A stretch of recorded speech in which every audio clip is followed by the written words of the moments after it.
My name is Samantha Wilson, but everyone calls me Sam.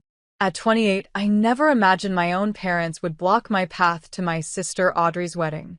Standing outside the luxurious country club in my carefully chosen navy dress, clutching a wrapped gift, I froze when my father's stern face appeared. "You're not on the guest list," he said coldly, while my mother averted her eyes. The weight of those words knocked the air from my lungs. How could my only sister not want me at her wedding?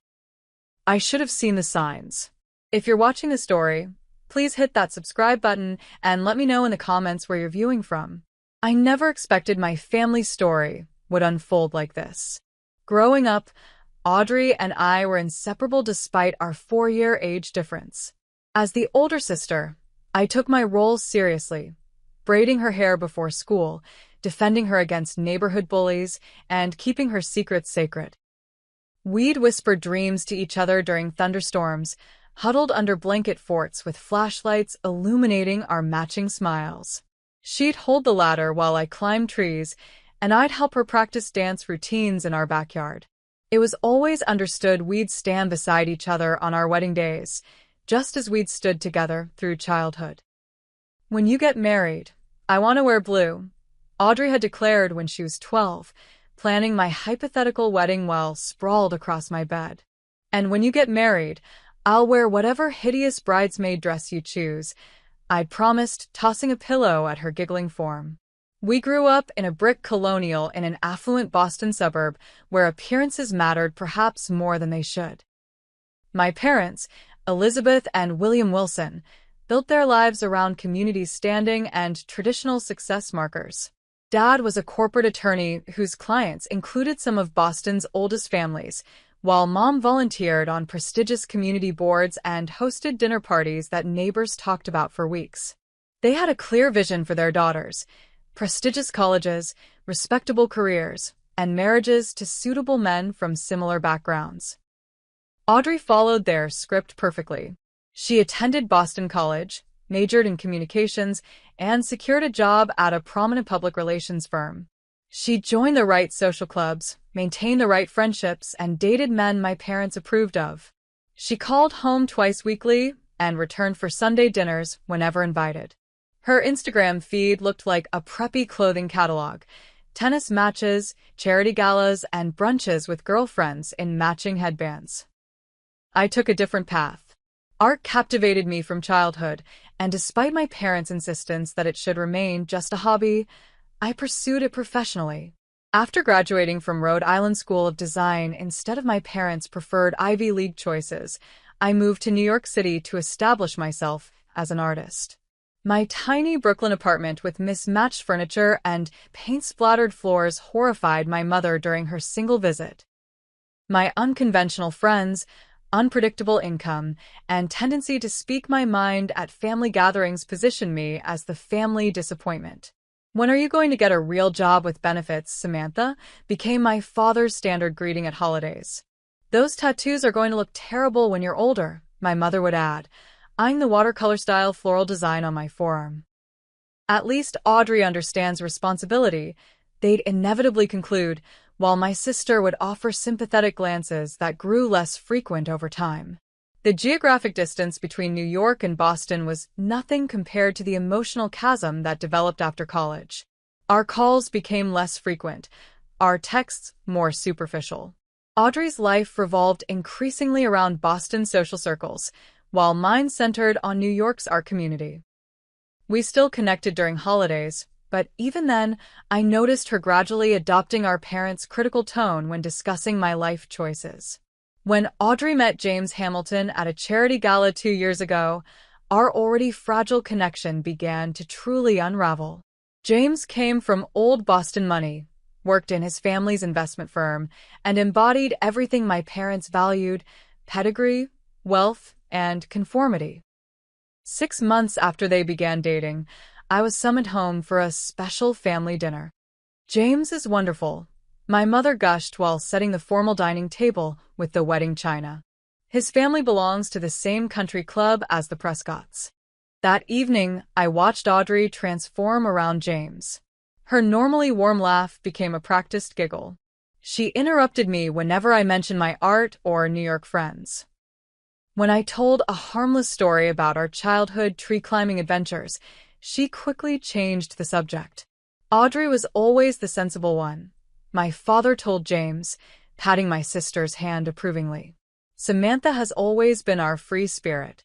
The way he said free spirit made it sound like a terminal diagnosis. James regarded me with polite disinterest throughout dinner, his eyes flickering with something resembling disapproval when I mentioned my recent gallery showing. When I asked about his work, he gave rehearsed answers about market trends and investment strategies without ever revealing anything personal. "You must visit our place on Nantucket sometime," he told my parents, conspicuously excluding me from the invitation while Audrey remained silent. The engagement announcement came 2 months later via family email chain. I called Audrey immediately, genuinely happy for her despite my reservations about James. "I'm so excited for you," I said when she answered. "Thanks, Sam," she replied, her voice oddly formal. "It's going to be a whirlwind with planning. I'm here to help however you need," I offered. "Just put me to work." "Oh, that's sweet," she hesitated. "But James's mother has a planner already, and honestly, it might be hard for you to help from New York." I ignored the warning sign and asked the question that seemed obvious between sisters. "When should I be looking at bridesmaid dresses?" The uncomfortable pause should have told me everything. "We're still figuring out the wedding party," she answered vaguely. "James has a lot of sisters and cousins, so we're trying to balance things." A week later, I discovered via Instagram that Audrey had already selected her 6 bridesmaids, James's 3 sisters, 2 of her college roommates, and our cousin Kayla. The matching champagne flutes and bride tribe sashes were prominently displayed in photos where everyone looked perfectly coordinated in cream-colored dresses. The caption read, "So blessed to have these women standing beside me on my special day. #BrideTribe, #blessed, #complete squad complete. Without me." I texted her a simple, "Congrats on finalizing your bridal party," with a heart emoji, swallowing my hurt. "Thanks. Didn't want to burden you with bridesmaid duties when you're so busy and far away." "You understand," she replied. I did not understand, but I pretended I did. Over the following months, wedding updates came primarily through my mother's smug phone calls or social media posts I wasn't directly tagged in. I learned about the venue selection, the designer dress fitting, and the elaborate shower thrown by James's mother through secondhand information. Each time I called Audrey, she was rushing between appointments or just about to meet James's family for something important. When no formal invitation arrived 6 weeks before the wedding date, I finally texted her directly. "Hey, just checking about your wedding invitation. Planning to request time off work soon. Of course you're invited. Must have gotten lost in the mail. It's June 15th at Bellevue Country Club, ceremony at 4, she replied. Relief washed over me. Despite everything, my sister wanted me at her wedding. I immediately requested time off from the gallery where I worked part-time, booked an overpriced flight, reserved a hotel room near the venue, and spent more than I could afford on a navy blue dress that perfectly complied with the formal dress code. I selected a wedding gift from their registry, an absurdly expensive crystal vase, and even scheduled a hair appointment in Boston to ensure I'd meet my mother's standards. This will be a chance to reconnect with Audrey, I told my roommate Jenna as I packed. Maybe seeing her happy will soften everyone up. Family is family, right? Jenna looked unconvinced. Just be prepared for their usual comments, Sam. Don't let them ruin your weekend. It'll be fine, I insisted, carefully wrapping the crystal vase in bubble wrap. It's a wedding. Everyone's happy at weddings. That optimism carried me through my flight to Boston, the tedious wait at the rental car counter, and the drive to my hotel.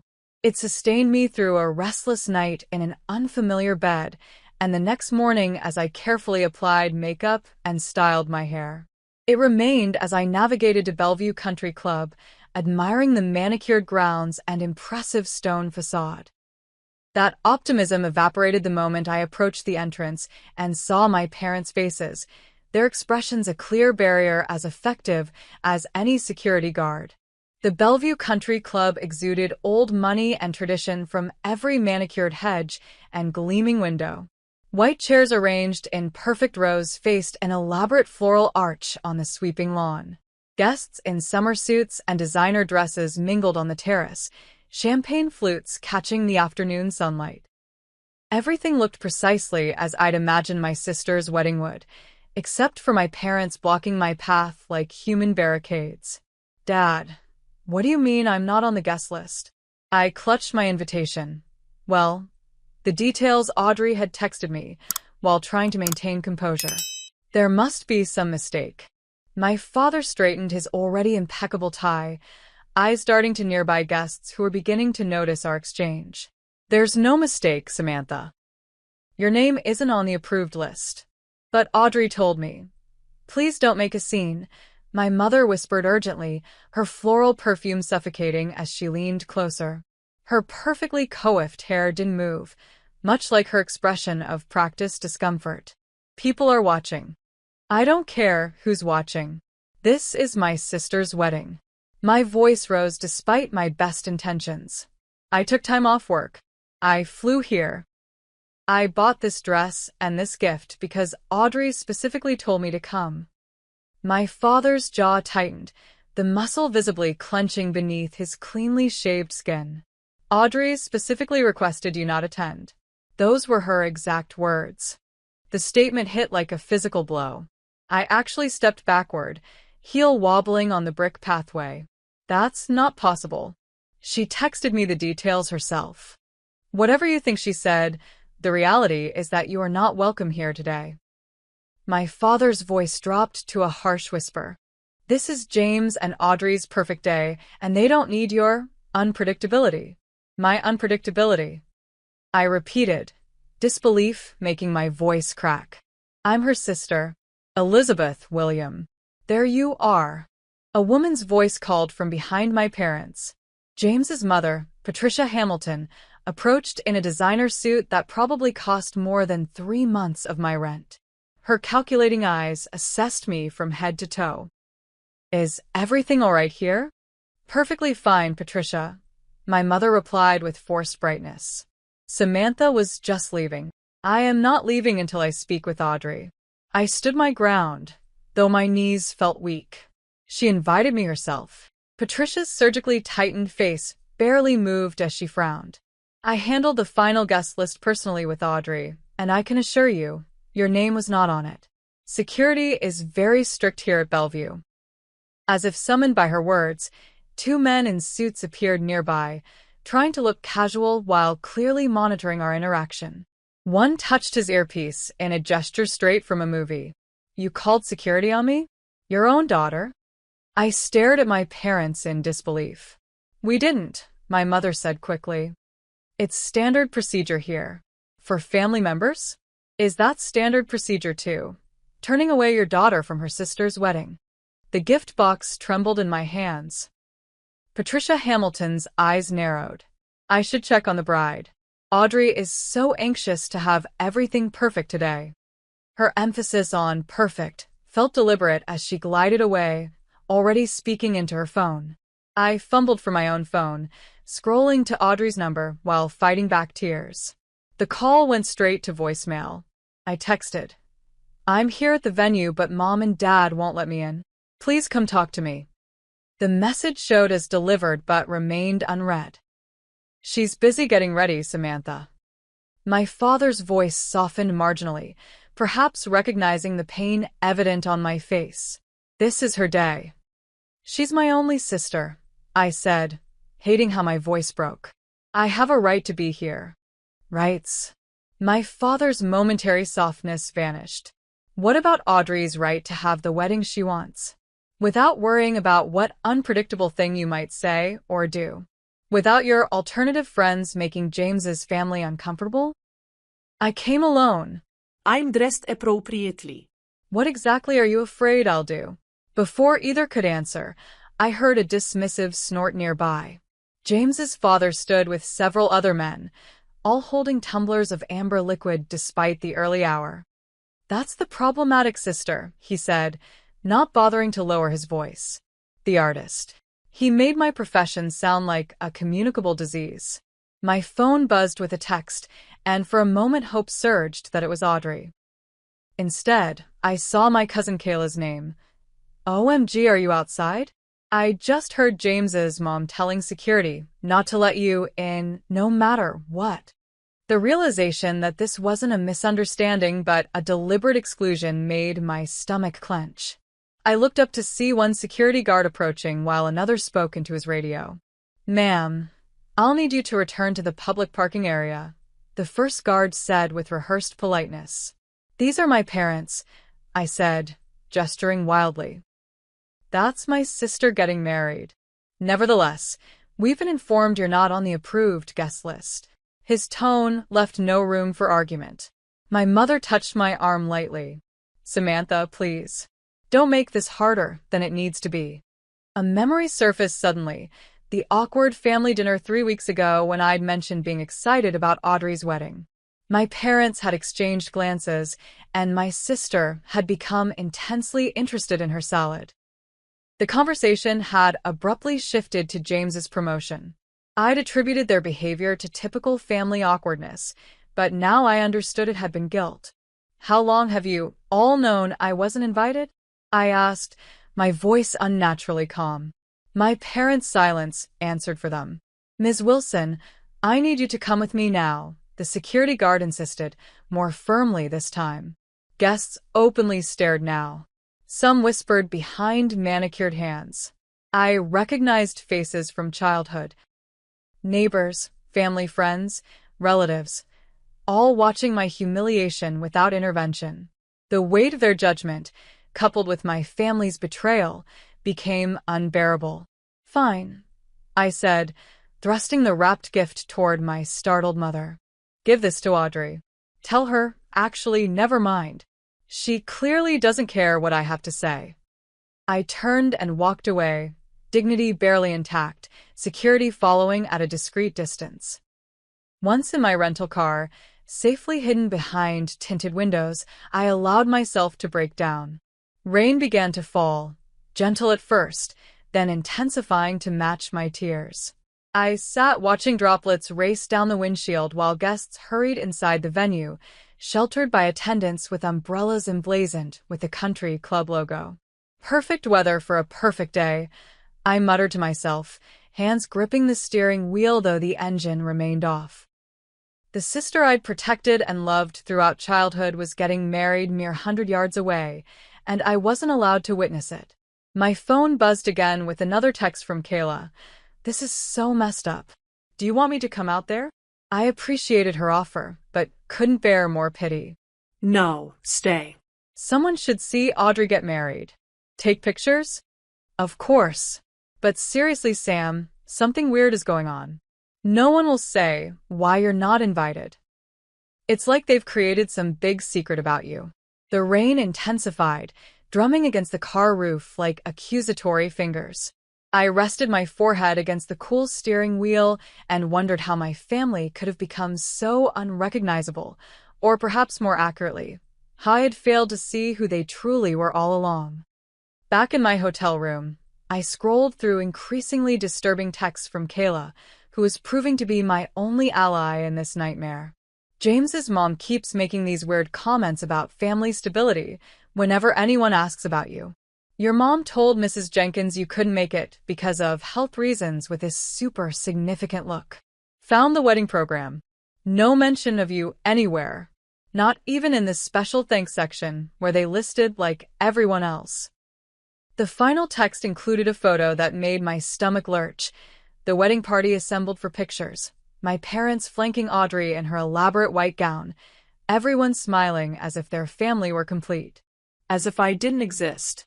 I tossed my phone aside and curled up on the hotel bed, still wearing my carefully chosen dress. A memory surfaced with painful clarity. Audrey at 14, pinky finger extended solemnly. "Promise we'll always be there for each other no matter what?" She'd asked after a particularly vicious fight with our parents about her curfew. I'd stood up for her, absorbing our father's anger, so she wouldn't have to. Promise, I'd responded, linking my finger with hers. Sisters before misters, family above all. What had happened to that sister? When had she become someone who could exclude me from the most important day of her life without even the courtesy of a direct conversation? The hotel phone's shrill ring startled me from my thoughts. For a wild moment, I hoped it might be Audrey, coming to her senses and apologizing. Instead, I heard Amanda Lewis's voice, my mother's oldest friend who had known me since childhood. Samantha? I just heard what happened. I can't believe Elizabeth and William would do this to you. Believe it, I said flatly. Apparently, I didn't make the cut for my only sister's wedding. Amanda's sigh carried decades of familiarity with my family dynamics. There's something you should know. I've been hearing rumors, and I wouldn't normally repeat gossip, but under the circumstances. My grip tightened on the receiver. What rumors? James's family, they've been telling people you have substance abuse issues. That you're unstable. Elizabeth didn't correct them when I heard it at the rehearsal dinner. She just gave that martyred look of hers and said something about supporting you through your challenges. The room seemed to tilt around me. That's insane. I've never had substance problems. I don't even drink much. I know that, honey. Anyone who actually knows you knows that. But the Hamiltons are influential, and Audrey seems determined to fit into their world at any cost. Including erasing her sister? My voice cracked. James convinced Audrey you might cause a scene or embarrass her. He mentioned something about your bohemian lifestyle being incompatible with their social circle. I laughed bitterly. My bohemian lifestyle consists of working 60-hour weeks between my art and my gallery job, living with a roommate because New York rent is impossible, and occasionally getting Thai food delivered when I'm too exhausted to cook. Real wild stuff. For what it's worth, I don't think Audrey came up with this exclusion on her own. That boy has been isolating her from anyone who doesn't fit his image of the perfect society wife. After thanking Amanda for her honesty, I reluctantly opened Instagram. Wedding photos were already appearing, professionally shot and perfectly staged.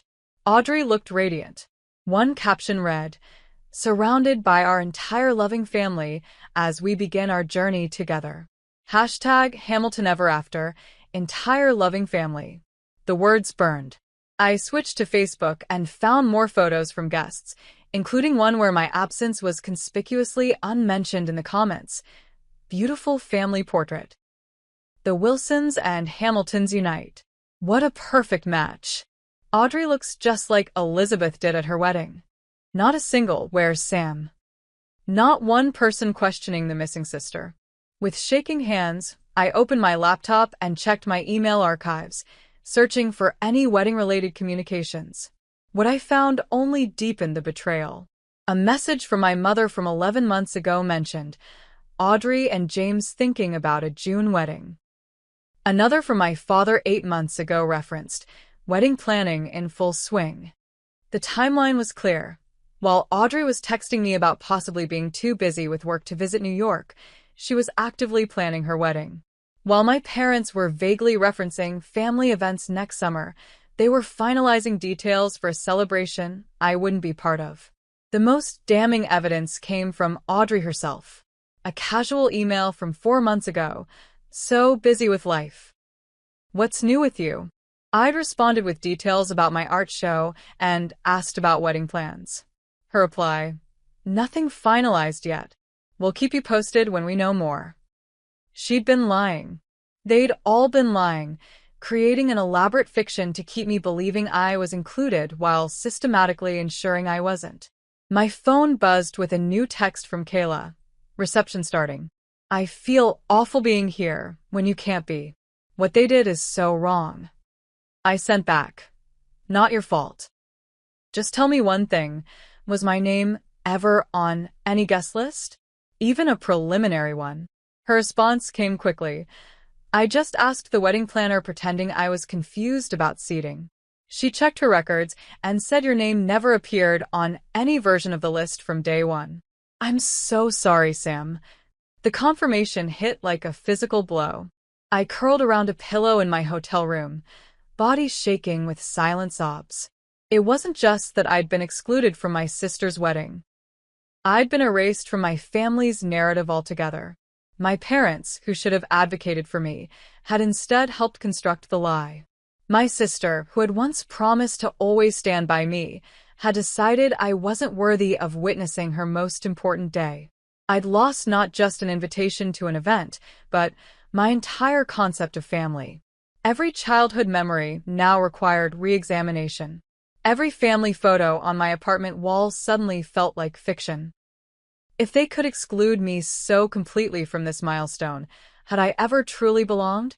In that sterile hotel room, surrounded by the debris of my preparation for an event I wasn't welcome to attend, I reached the lowest point of my adult life.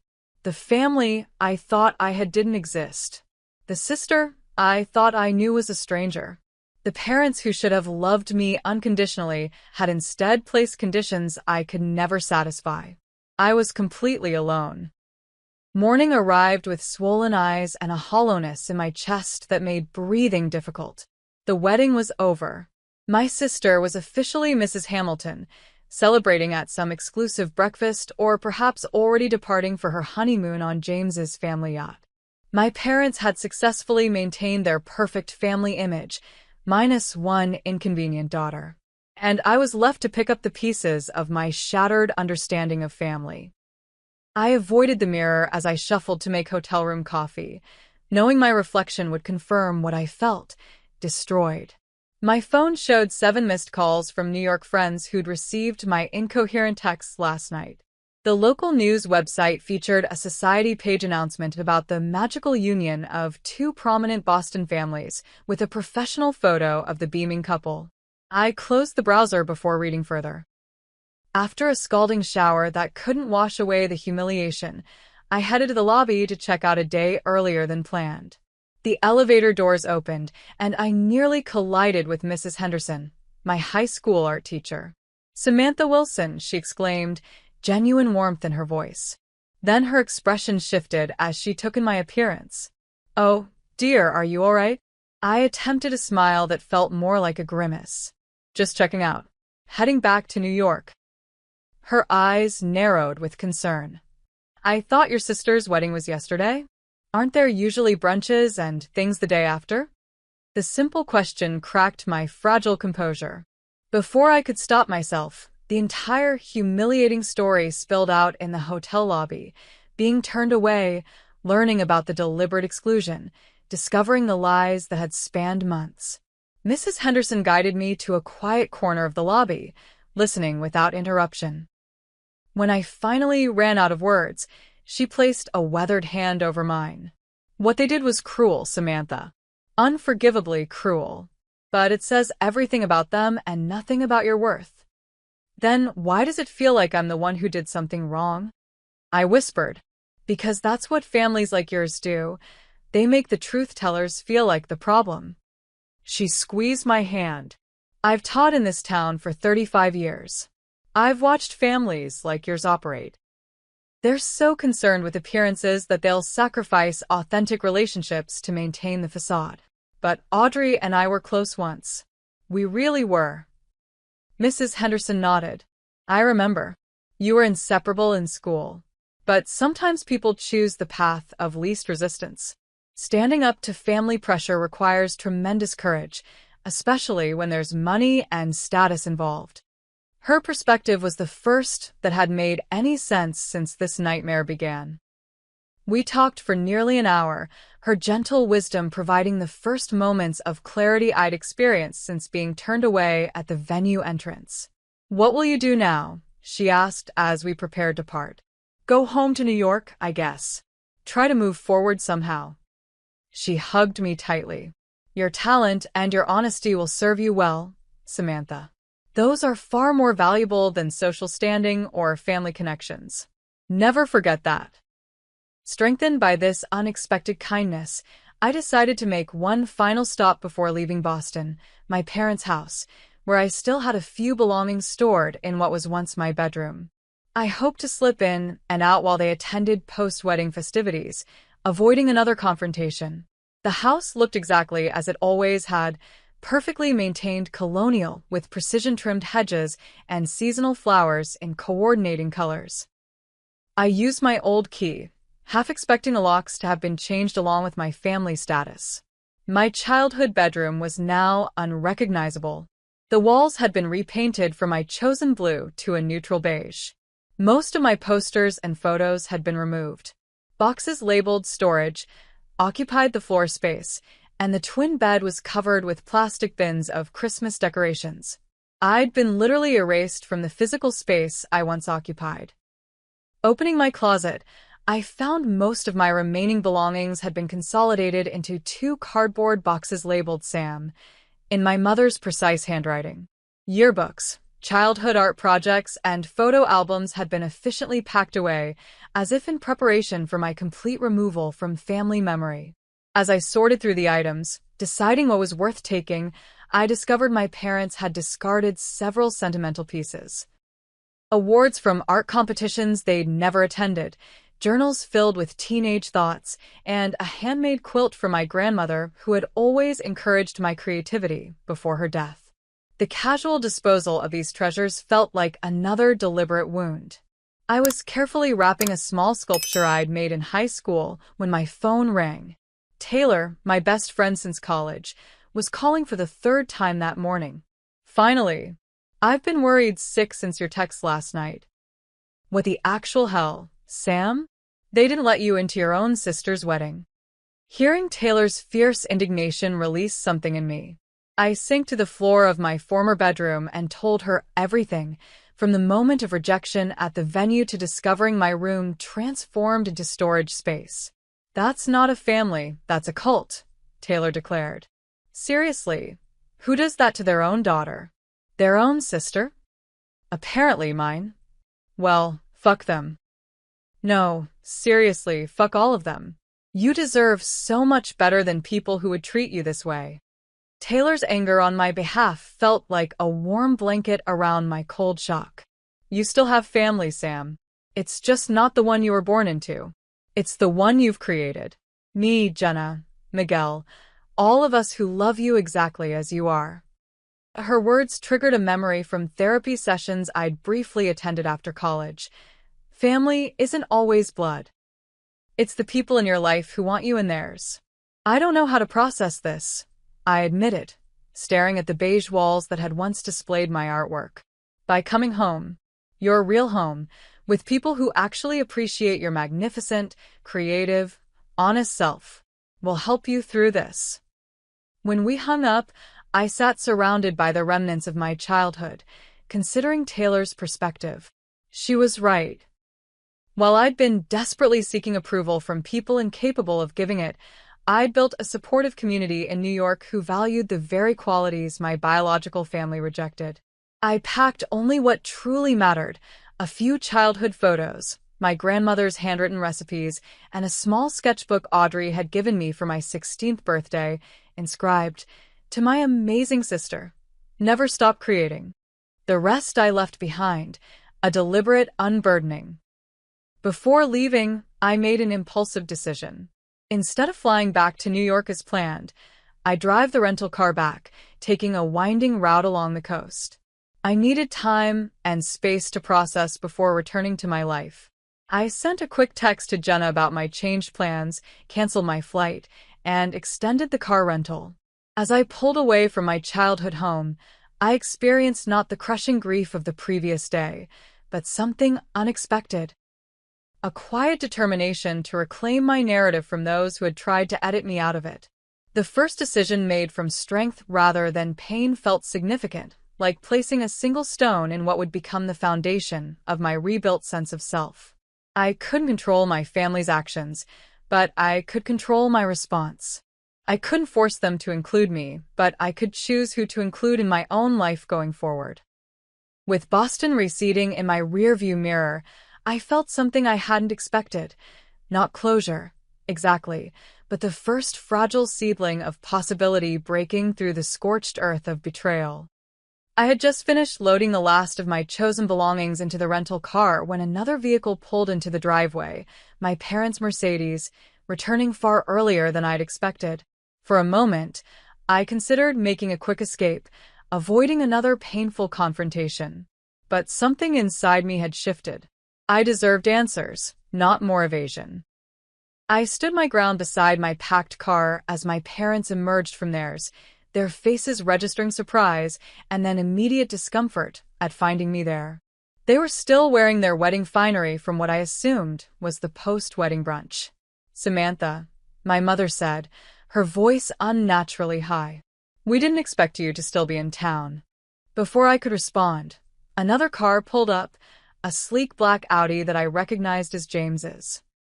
To my shock, Audrey emerged from the passenger side, still in a cream-colored dress from some post-wedding event. Our eyes met across the driveway, and she froze, one hand clutching her new husband's arm. "What is she doing here?" James asked my father, not bothering to address me directly. Something about his tone, the entitled dismissal, as if I were a service worker who had failed to perform adequately, ignited a calm, cold anger within me. "I'm collecting my belongings," I said evenly, looking directly at Audrey, whose eyes immediately dropped to the ground. "I didn't expect to see the newlyweds. Shouldn't you be boarding a private jet to some exclusive island by now?"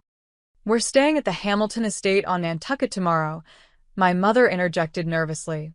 "They just came to collect a few things before heading to the hotel for tonight." An awkward silence descended as we all stood in the driveway, the absurdity of the situation almost laughable. 24 hours earlier, they had barred me from my sister's wedding. Now we were making small talk about travel plans. "Well, congratulations on your marriage," I said to Audrey, maintaining the same calm tone. "I would have told you in person yesterday, but apparently I didn't make the cut for your intimate ceremony of 300 guests. Audrey finally looked up, her expression a mixture of guilt and defensiveness. "Sam, it wasn't personal. We just wanted to avoid any potential complications." "Complications?" I repeated. "Is that what I am to you now? A complication?" James stepped forward, his arm protectively around my sister. "Audrey doesn't need this right now. She's exhausted from the wedding." The wedding I wasn't welcome to attend, despite being the bride's only sister. I turned back to Audrey. "At least have the courage to tell me why. After everything we've been through together, you owe me that much." "Perhaps we should all go inside," my father suggested, glancing uncomfortably at the neighboring houses where curtains had begun to twitch with curiosity. "No," I said firmly. "I'm not going back into that house. Say what you need to say right here." My mother made a distressed sound. "Samantha, always so dramatic. This is exactly why." "Why what, Mom?" "Why you excluded me from my sister's wedding. Why you've been lying to me for months. Why you let James's family spread rumors about me having substance abuse issues." My parents exchanged alarmed glances. Audrey's head snapped up. "What rumors?" "Oh, you didn't know?" I laughed without humor. "Your in-laws have been telling people I'm an unstable addict. Apparently, that's the narrative they created to explain my absence. And our parents didn't correct them." "We didn't know exactly what was being said," my father interjected quickly. "Liar," I said quietly. "Amanda Lewis told me she heard it at the rehearsal dinner, and you were right there, nodding sympathetically about my challenges. The only challenge I have is being born into a family that values appearances over honesty and social standing over loyalty." James's face had hardened. "Your lifestyle choices reflect on Audrey now. As her husband, I have to protect her reputation. The Hamiltons have standards to maintain. My lifestyle choices? You mean being an artist? Living in New York? Having friends who don't summer on Nantucket? Among other things," he muttered. I turned to Audrey, whose eyes had filled with tears. "Is that really why, AUD? Because I don't fit the Hamilton mold? Because James decided I might embarrass you?" "It's not that simple," she whispered. "Actually, it is that simple," I countered. "You had a choice between standing up for your sister and pleasing your husband's family. You chose them. You don't understand the pressure I've been under." Audrey suddenly burst out. Everything had to be perfect. The Hamiltons have expectations, traditions. They're connected to everyone who matters in Boston. And I don't matter? After everything we've been through together? That's not what I meant. She wiped at her tears, careful not to smudge her makeup. But you've always done whatever you wanted, Sam. You left for New York and never looked back. You didn't care what anyone thought about your choices. Do you have any idea how hard it's been living in your shadow? My shadow. I stared at her in disbelief. I've been the family disappointment since I chose art school over Harvard. How could you possibly be in my shadow? Because you were brave enough to leave, she cried. To build your own life. I've spent my entire life doing what everyone expected, being who everyone wanted me to be. And you just walked away from all of it like it was nothing. The revelation stunned me into momentary silence. My perfect, compliant sister had been envious of my independence? So, excluding me from your wedding was what? Punishment for living my own life. It was easier, okay? Audrey's voice cracked. It was easier to exclude you than fight for you. James's parents made it clear they didn't approve of you. Mom and Dad agreed it would be simpler if you weren't there. Everyone just wanted things to go smoothly. And lying to me for months? Leading me to believe I was invited? Letting me buy a plane ticket, book a hotel, buy a dress and a gift? Was that easier too? She had no answer for that, her gaze dropping once more to her designer shoes. My father stepped forward, his authoritative courtroom voice taking over. What's done is done, Samantha. Creating a scene now won't change anything. It would be best if you just returned to New York and gave everyone some space. Space. I echoed. I've given you nothing but space. I moved hundreds of miles away. I built my own life because there wasn't room for the real me in yours. And still, that wasn't enough distance for you. My mother attempted to take my arm. Darling, you're upset. We understand, but... No, you don't understand, I interrupted, gently removing her hand. You've never tried to understand me. But I finally understand you. All of you. I looked at each family member in turn. You're so terrified of authenticity that you would rather lose a daughter and sister than risk a moment of social discomfort. James scoffed. Always the dramatic artist. Better a dramatic artist than a spineless conformist. I replied calmly. Audrey, I hope your marriage brings you happiness. I truly do. But know this. The same people you're trying so desperately to please would discard you in a heartbeat if you ever stopped fitting their mold. Just like they did to me. That's enough, my father said sharply. You're right, it is. I picked up the last box from the ground and placed it in my car. I didn't come here to cause the scene Audrey was so afraid I'd create at her wedding. I came for my belongings and some closure. I have both now. As I opened my car door, Audrey took a step toward me. Sam, wait. Maybe we can talk later, after things settle down? I looked at my sister, really looked at her, and saw not the confident, radiant bride from the wedding photos, but a scared woman who had traded her authenticity for acceptance. I won't be waiting by the phone, I told her quietly. If someday you want a relationship with the real me, not some sanitized version that makes your in-laws comfortable, you know where to find me. But I won't be diminishing myself anymore to accommodate people who see me as an embarrassment. The release of speaking these truths felt physical, as if I'd set down a heavy burden I'd been carrying for years. I got into my car without another word, leaving my stunned family standing in the driveway of the house where I'd grown up, but never truly belonged. As I drove away, I glanced in the rearview mirror. My parents had already turned toward the house, but Audrey remained, watching my departure. For a brief moment, I thought she might call out or run after me in some dramatic reconciliation scene. She didn't. She simply stood there, James's hand firmly on her elbow, as I turned the corner and disappeared from view. I hadn't caused the scene they feared. I hadn't broken down or begged for inclusion. Instead, I had found my voice and set my boundaries with dignity. For perhaps the first time in my life, I had stood my ground not through rebellion or defiance, but through a calm assertion of my own worth. The road ahead stretched empty and open, a blank canvas of possibility. The coastal highway between Boston and New York offered a different perspective than the quick plane journey I'd originally planned.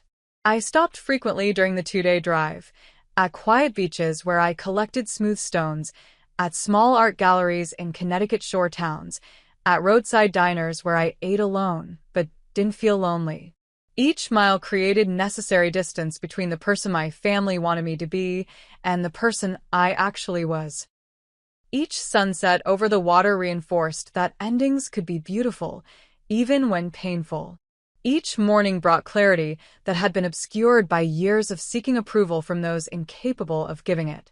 I called Taylor from a small beach in Rhode Island, sitting on a weathered bench facing the Atlantic. "How are you holding up?" she asked, genuine concern in her voice. "Surprisingly okay," I answered, realizing it was true. Something shifted when I finally confronted them. It's like I've been carrying this hope that someday they'd see me, really see me. Letting go of that hope hurts, but it's also freeing. That's some healthy perspective for someone who is just erased from her sister's wedding. I laughed despite myself. Don't worry, I'm still planning to process this in therapy for the next decade. As you should. But seriously, Sam, I'm proud of you. Standing up to family is the hardest thing. Throughout the drive, I stopped to sketch in the small notebook I always carried. Not polished work, just raw impressions of emotionally significant moments. The country club entrance where I'd been turned away. My childhood bedroom converted to storage. The final confrontation in the driveway. With each sketch, I reclaimed these painful experiences as part of my story rather than allowing them to define me. When I finally arrived in New York, the familiar chaos of the city embraced me like an old friend. The constant motion, the unapologetic diversity, the celebration of individuality, everything my hometown rejected was what made this place home. My roommate Jenna was waiting with open arms and an open bottle of wine. Unlike my biological family, she asked questions and then actually listened to the answers, her expressions shifting appropriately from outrage to sympathy as I recounted the wedding debacle. "Those people are actual monsters," she declared, refilling my glass. "Who does that to their own daughter? Their own sister? People who value what others think more than what's right," I said, surprised by my own insight. "Well, their loss is our gain. We get the real Sam Wilson, not whatever step-forward version they wanted you to be."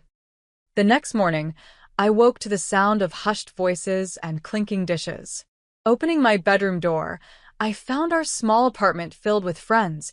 Taylor had driven in from Philadelphia. Miguel had brought breakfast from the Dominican bakery I loved, and several others from my art circle were arranging coffee cups and pastries. "Surprise," Jenna announced. "We figured you needed a proper welcome home." The simple gesture, friends gathering on a Sunday morning to show support, affected me more deeply than I could express. This was what family should feel like: acceptance without conditions, support without agenda, love without performance requirements. As we crowded around our tiny kitchen table, conversations flowing naturally between serious discussions of my experience and ridiculous jokes about revenge fantasies, I felt the first genuine happiness since before the wedding disaster. "I've been thinking," Miguel said, sliding a business card across the table. "You should talk to my gallery friend Eliza. She's putting together a show about identity and belonging that would be perfect for your work." I examined the card. Eliza Graham ran a respected gallery in Chelsea that featured emerging artists exploring societal themes. "You think my work would fit? Are you kidding? Your Fractured Reflections series is exactly what she's looking for, personal yet universal." This whole experience, as terrible as it's been, could fuel some incredible new work. The suggestion sparked something inside me. Throughout my artistic career, I'd often censored myself, creating work that was technically proficient but emotionally safe. What if I channeled this pain into something authentic and powerful? What if I used art to process what words couldn't fully express? The next morning, I called Dr. Martinez, a therapist recommended by a friend months ago whose number I'd saved but never dialed. To my surprise, she had a cancellation that afternoon. "What brings you in today?" she asked once I was seated in her comfortably worn office chair.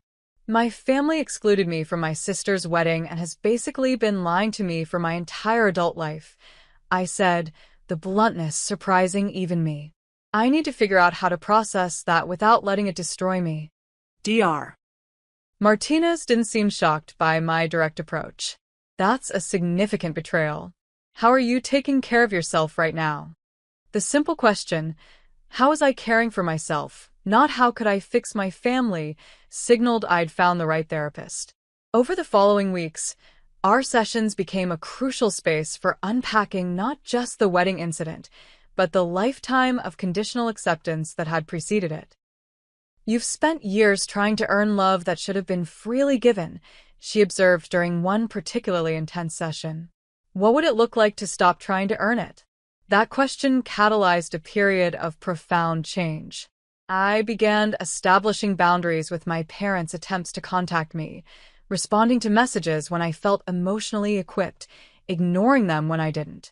I blocked James on all platforms and limited what Audrey could see of my social media life. I started a dedicated sketchbook for family session drawings, creating immediate after each therapy appointment. Professionally, I took Miguel's advice and contacted Eliza Graham, sharing both my portfolio and, after some hesitation, the personal story behind my newest work. To my amazement, she immediately saw the potential. "There's something raw and truthful happening in these new pieces," she said, examining sketches from my road trip that I developed into larger works. The family silhouette series, especially the negative space where figures should be, is powerful. 2 months after the wedding, Eliza offered me a spot in her upcoming exhibition, Belonging: Identity in a Fractured World. The validation from someone who had no obligation to appreciate my work meant more than any family approval ever had. As summer transitioned to fall, I established new traditions with my chosen family. Sunday brunches with Jenna and our friend circle. Tuesday nightlife drawing sessions followed by cheap wine at the dive bar around the corner. Monthly gallery crawls with Miguel and his boyfriend. These rituals anchored me as I navigated life, without the family connections I'd once thought essential. I changed my appearance in small but significant ways, cutting my hair into a style I'd always wanted but my mother had always criticized, getting a small tattoo of a compass on my wrist to remind myself to follow my own direction. Each change was a reclamation of self-determination, a quiet declaration that I no longer sought external approval. The most surprising development came in October, when I met Michael at a gallery opening for a mutual friend. Unlike James, who had evaluated me against some predetermined checklist of acceptability, Michael was genuinely curious about my authentic self. "Tell me more about your creative process," he said on our first date, leaning forward with genuine interest after I'd mentioned my upcoming exhibition. "What drives you to create?"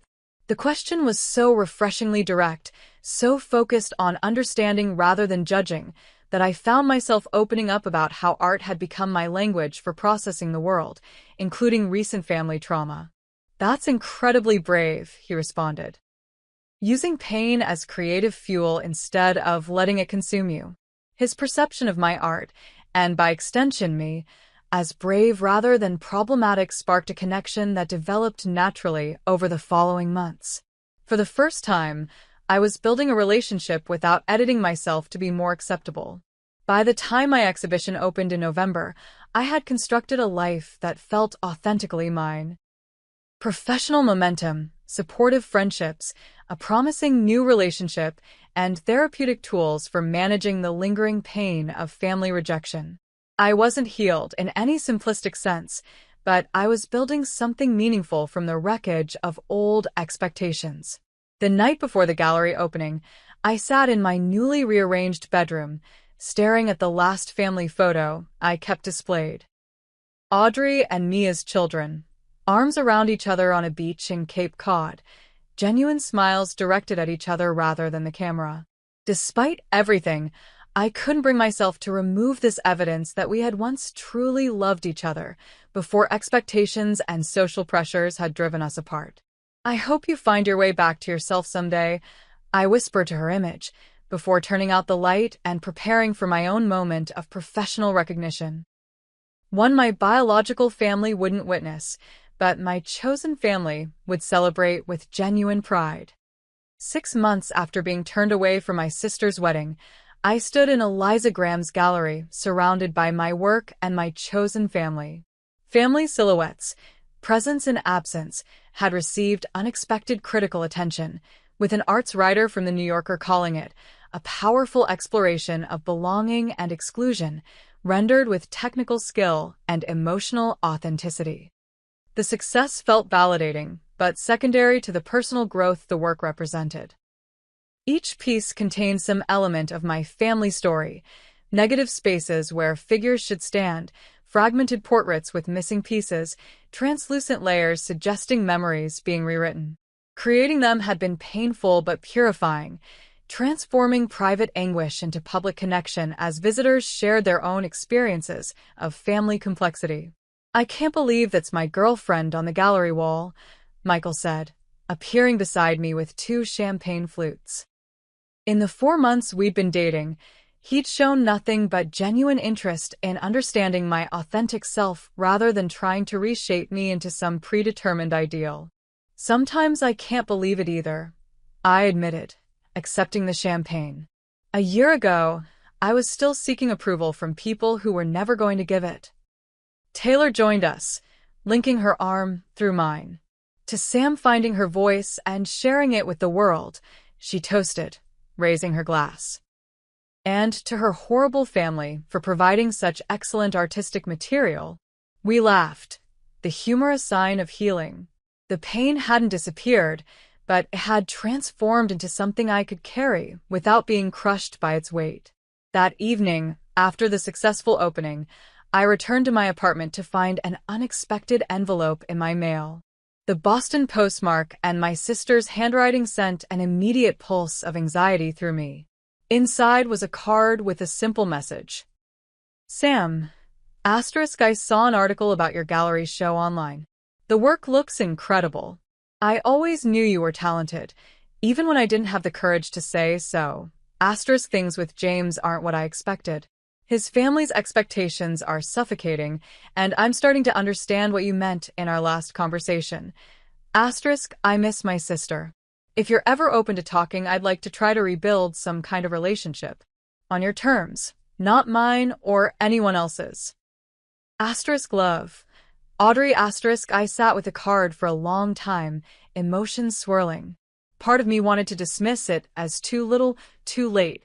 Another part recognized the courage it must have taken for Audrey to reach out, especially if her marriage was struggling under the weight of the same expectations that had driven us apart.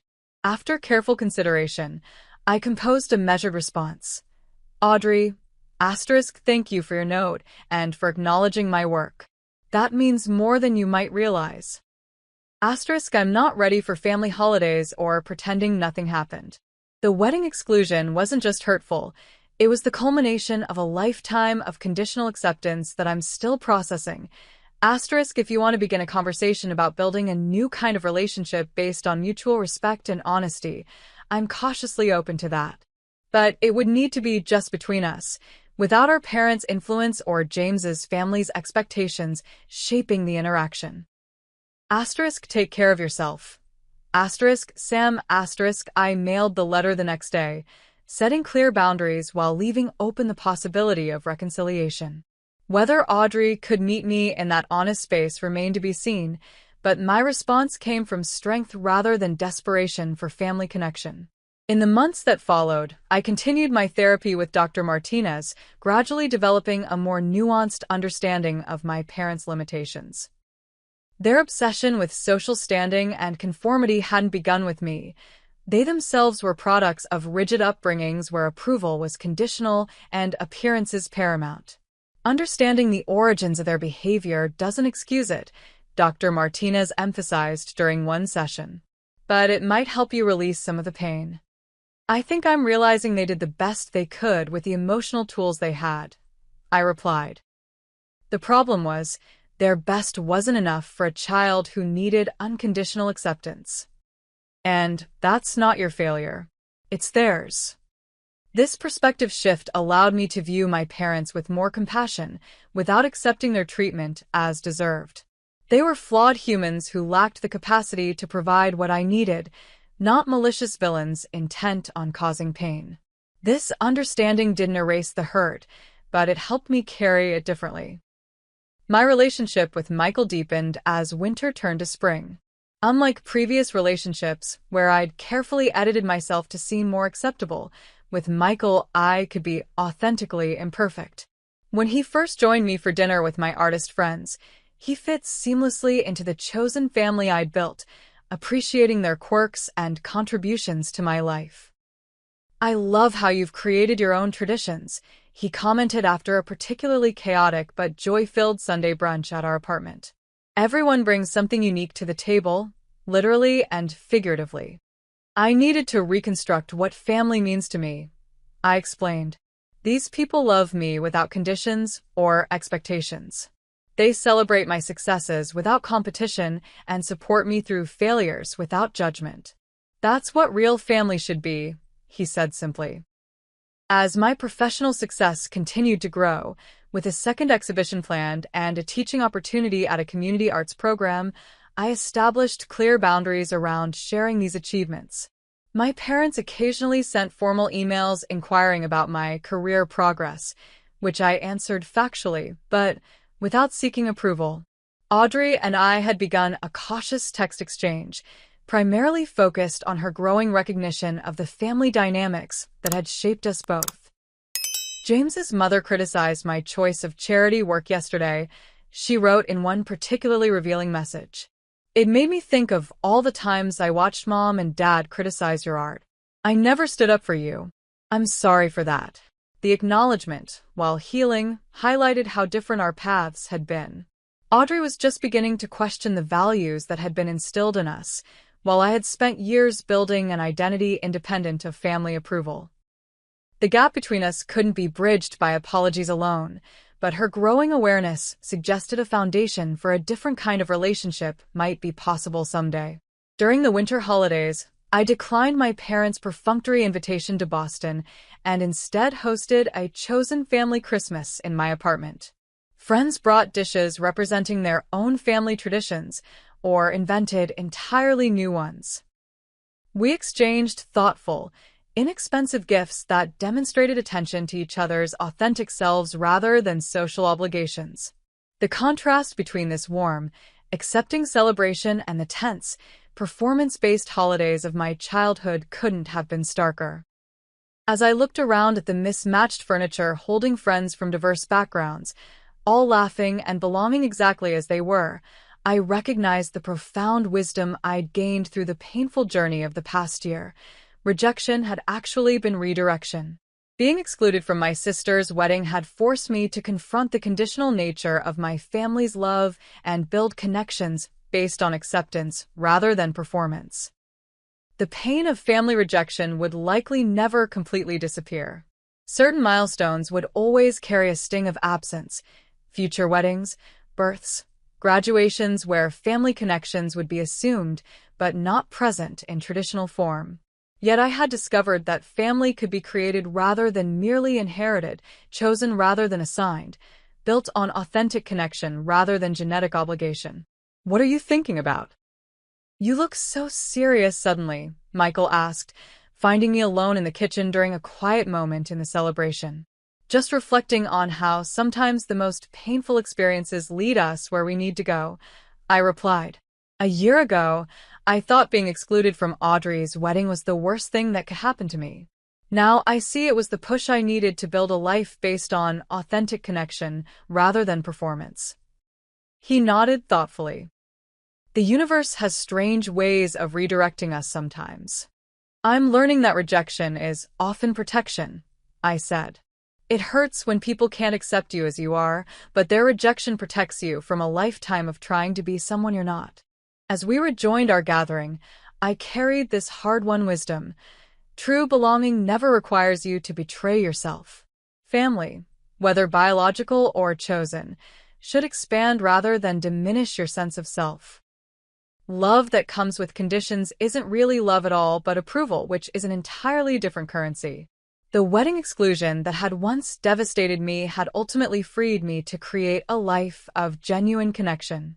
The sister who had once been my closest ally might someday become a friend on new, more authentic terms.